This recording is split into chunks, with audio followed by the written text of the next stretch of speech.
Nə oynayacaqsınız? Papa buradadır, nə həyəcan. Papa devamlı daş kimi atılır. Xəzərim. Hazırsınız? Bəli. Həyəcanlanmırsınız? Xeyr. Uğurlar sizə. Sənin adın nə oldu? Zahat. Cahat? Nicat. Uğurlar sizə. Rahat olun, papa buradadır.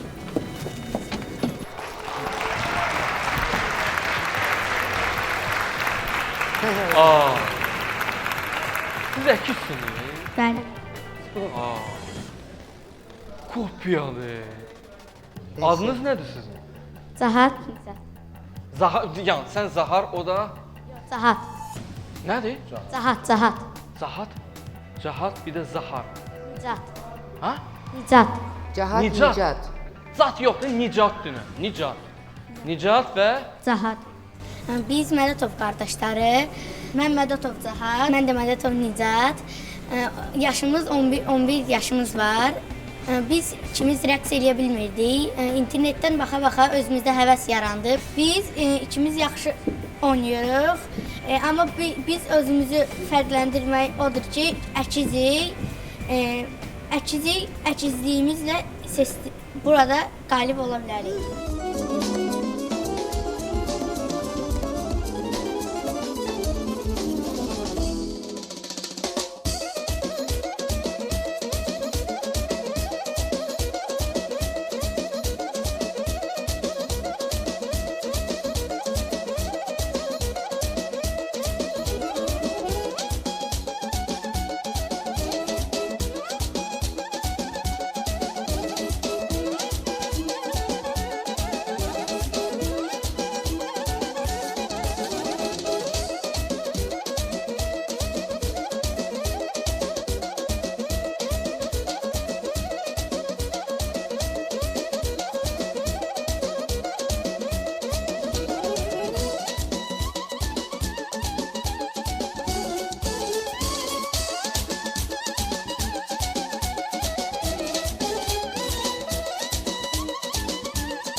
Əlasız, sıfırsız şampiyonasız. Çox sağ ol.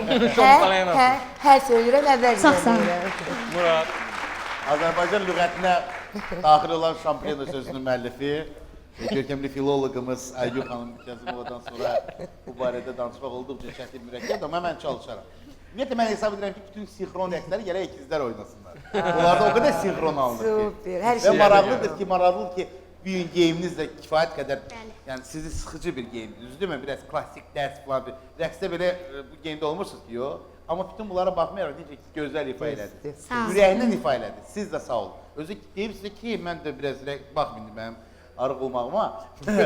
Mən də kifayət qədər rəqslə bağlı olan adam həmişə diqqət yetirirəm. Düzdür, gözəl dinləyiciyəm, baxıram. Bu kifayət qədər mürəkkəb bir rəqs idi ha. Mürəkkəb Bəli. hissələr də var idi, amma sizə halal olsun. Sağ olun. Çox Uğurlar minnətdaram. olsun və valideynlərinizə Allah qorusun ki, sizə həmişə diqqətlərini yetirsinlər, vaxtları tapsınlar ki, sizi kimi belə gözəl ifaçılar çıxsın ortaya. Ürəkdən təbrik edirəm. Çox sağ olun. Minnətdaram.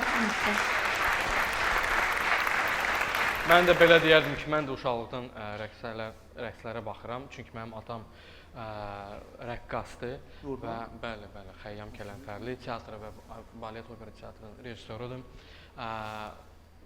Sinxronluq ilk növbədə müəllimimizə halal olsun. Doğrudan çox gözəl müəllimdir. Ona bizdən çox salamlar deyərsiniz və gələn məncə Keçər əylərə.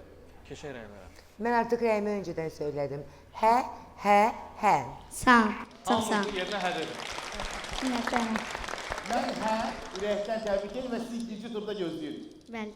Çox sağ olun. Malik mənim. Bəli. Sonunda siz. Hə? Yes. Sağ olun. Bəli. Olsun. Evet.